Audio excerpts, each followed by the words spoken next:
Nos jeunes francophones, ils sont isolés, ils sont minoritaires. Moi, je trouvais que c'était important, premièrement, qu'ils puissent être capables d'être fiers de leur équipe, puis être fiers d'être francophones en Ontario.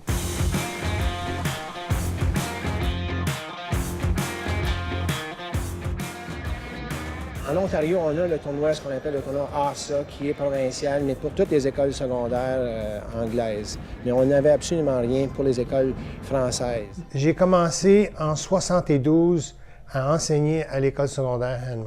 Je me suis aperçu que dès le début, on était entouré d'anglophones lorsqu'on jouait dans les sports.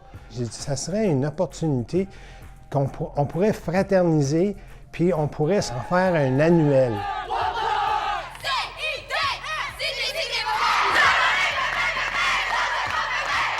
Ça fait différent de voir comme d'autres mondes que le monde qu'il y a dans notre région. Là. Jouer contre des joueurs inconnus. La rencontre des francophones, des franco-ontariens.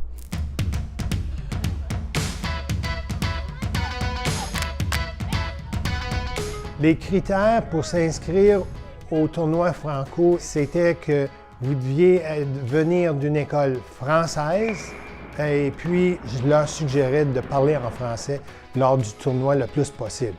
Il y a deux entraîneurs qui m'ont approché, Lucien Gavin et puis Jacques Riopel. Je me rappelle, dans le temps, il m'avait demandé, il dit « Daniel, c'est tellement bon il dit, pour organiser les tournois francophones pour les garçons. Il dit, pourquoi tu ne l'organises pas pour les filles? » Il dit, c'est pas en même temps. Puis il dit, tu as toutes les ressources.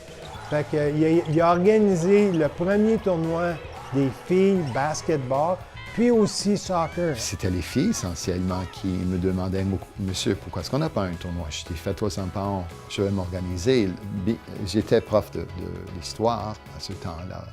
Et là, on avait justement le rôle de la femme. Puis c'était pas au même niveau que ça l'est maintenant. Je voyais le besoin. Les filles m'en avaient parlé. On devrait avoir un tournoi franco aussi. Et voilà, on l'a eu.